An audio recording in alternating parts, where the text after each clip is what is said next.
So Assalamualaikum and hi everyone. So today, me and my friends are going to present a slide titled Public Transportation, which focuses on LRT and MRT.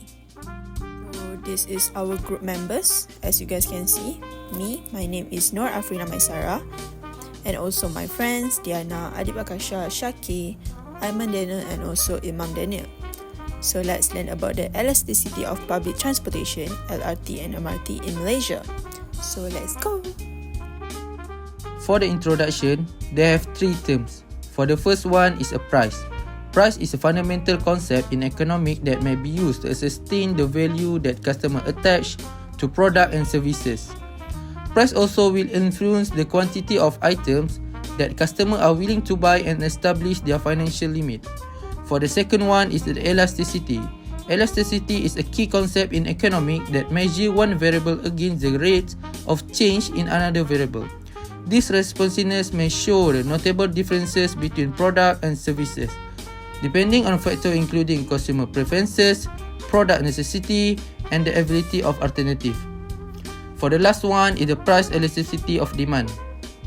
Price elasticity of demand will measure the degree of responsiveness of the quantity demand for a particular good with the respect to the changes in the price. More precisely, it is the percentage change in the quantity demand relative to a 1% percentage change in price. So, for our main issue is increase in fare prices is rising and other alternative that user can consider when fares suddenly spike. The elasticity of demand for light rail transit and mass rapid transit services is very important aspect of urban transportation economy, especially in the context of fare price changes. We must understand how demand responds to price changes, which can help the transport authorities make wise and efficient decisions regarding pricing strategies. The elasticity of demand for LRT and MRT services regarding fare changes is a complex issue. Although demand is generally inelastic, a significant increase in the fare price will encourage passengers to choose alternative modes of transportation. Understanding this aspect is very important for the authorities when they face the challenge of fare setting. The authorities must also strive to provide and ensure more efficient public transportation that can remain competitive in the urban mobility landscape. Determination of consumer behavior. First, government policy. If the government raises the fare or tax, the cost of public transportation will increase and the number of public transport customer will decrease. Second, if the government reduce the fare or tax, the cost to public transportation will decrease and the number of public transport consumer will increase. Second, determination of consumer behavior is level of income. Someone with a high level of income usually has an inelastic demand because being wealthier, they are less affected by price change. However, those with lower income has an elastic demand. Even a small change in the price of good, it will affect their budget considerably. Next is the law of demand. The graph law of demand show that even when the price of the good itself increase, the quantity demanded for the good will fall. But when the price for the good decrease, the quantity demand will increase. It is like ceteris paribus system. There are two types of demand. First, individual demand, which refer to the demand for goods and service by a single consumer. Second, market demand, which is the horizontal summation of all individual demand within a particular market. Next, the law of supply. The graph law of supply show that when the price from particular group itself increase, the quantity supply for a good will increase. But when the price of the good decrease, the quantity supply will decrease. The law of supply show a positive relationship between the quantity supply and the price of the good itself. The relationship between price and quantity demand is positive. There are two types of supply. First, individual supply, which is the supply of goods and service from a single seller. Next is market supply, which is summation of all individual supply curve by adding up the quantities supplied by all sellers in the market at each price. There are 5 types of demand. First, perfectly inelastic. Perfectly inelastic happens when the quantity demanded of a product does not change, regardless of change in its price. To simply put, the demand remains constant no matter how high or low the price goes. So, the price elasticity of demand in this case is zero.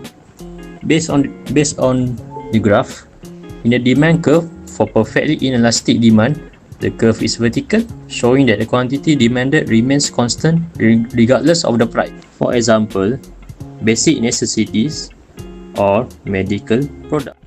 Next, inelastic demand. Inelastic demand occurs where the percentage change in the quantity demanded of a product is smaller than the percentage change in its price. In other words, consumers are not very responsive to price changes. The price elasticity of demand in this case is less than 1. Based on the graph, in the demand curve for inelastic demand, the curve is steep, indicating that quantity demanded does not change much even with significant price changes. For example, necessities like basic food item, which is bread and rice, it can be fuel such as gasoline or diesel. Other than that, unitary elastic demand. Unitary elastic demand happens when the percentage change in quantity demanded is exactly equal to the percentage change in price. In this case, the price elasticity of demand is equal to 1, which is in absolute value. When demand is unitary elastic, a change in price does not affect total revenue.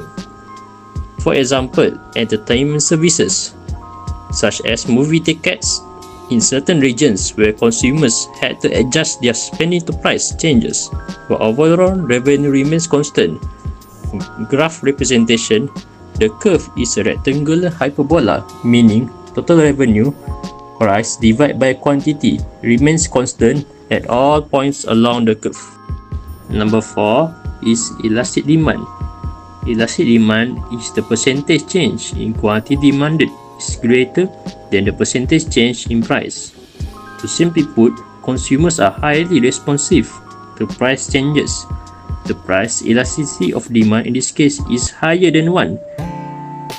For example, if the price of a product decreased by 10% and the demand increased by 20%, so the demand is elastic. For example, coffee, tea, or other beverages. Based on the graph, the curve is relatively flat, showing a small price change leads to a large change in quantity demanded. Last, demand.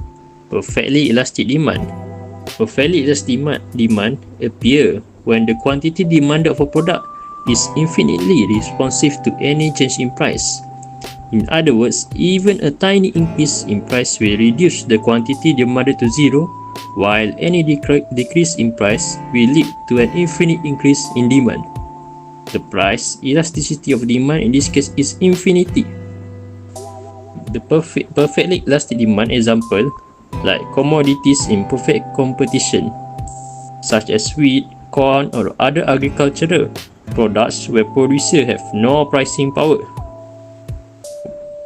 The graph with the curve is horizontal, indicating that a specific price demand is infinite, but any other price demand drops to zero. The next part is practical. MRT and LRT are both public transportation that designed to carry passengers to their destination between cities or across the city. Furthermore, there are also a few differences between LRT and MRT, and the difference are LRT have lower capacity and it is only serving in semi-urban area, while MRT have higher passengers capacity and it is designed for high-density urban areas. So why people choose LRT and MRT is because they are more convenient than driving their car or taking the bus because they can avoid traffic jam. Another reason is LRT and MRT are also popular among employees for daily commuting. It is also cost-effective, which cheaper than owning a car, which they don't need to pay for fuels, tolls, and also worry about paying the parking. The fares on this public transport are based on the distance of the users travel. It means that the further the users go, then the higher the fares will be. Based on the article from apec.gov, during 2018, the fares for one-way trip from KL Central to Gombak is RM4.20. According to the data shows that the average demand of MRT and LRT on 2018 is around 646,347 people. This is because some of people choose this public transportation for them to go to their destination because they find that riding MRT and LRT is convenient and comfortable for them because they often connect with major cities and towns efficiently. Also, most of the employees that work in KL will choose this public transport as their daily transportation for them to go to their workplace because it will be more affordable and cheaper fares compared to driving and making the journey more predictable and stress-free from stuck in traffic if they are driving or taking the bus. So the next part is 2020, which that time where economy all over the world faced COVID-19. Malaysia's LRT and MRT systems faced multiple challenges due to lockdown and the amount of ridership dropped to 90%. So the price from KL Central to Gombak was dropped from RM4.20 to RM2.60. And the main goal for this price reduction is to help people who face economic challenges during pandemic. The government also introduced My30, where only RM30 for unlimited monthly travel and the actual price for this is RM200.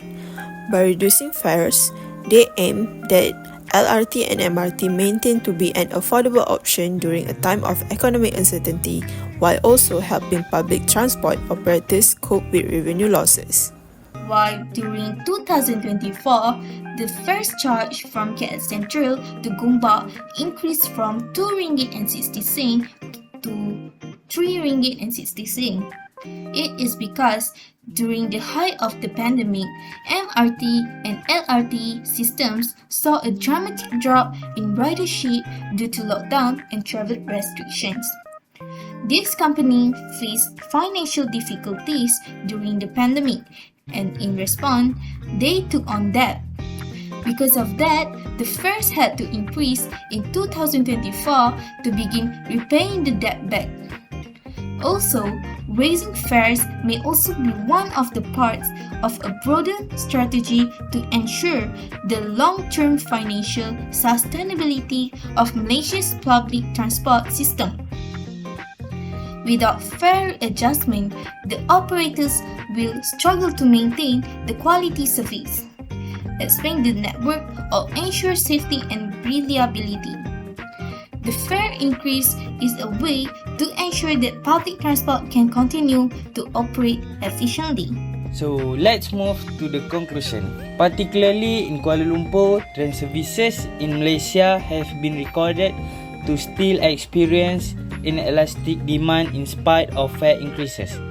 Since there are few other travel options, very congested roads, prohibitively high fuel prices, and long travel times, many commuters are dependent on the trains. Train fares save the commuter as these do not count as significant portion of their monthly expenditures. Thus, despite prices being increased, demand remains the same for the train because they are always regarded as suitable, reliable and affordable option. So that's all from us. So thank you for watching everyone.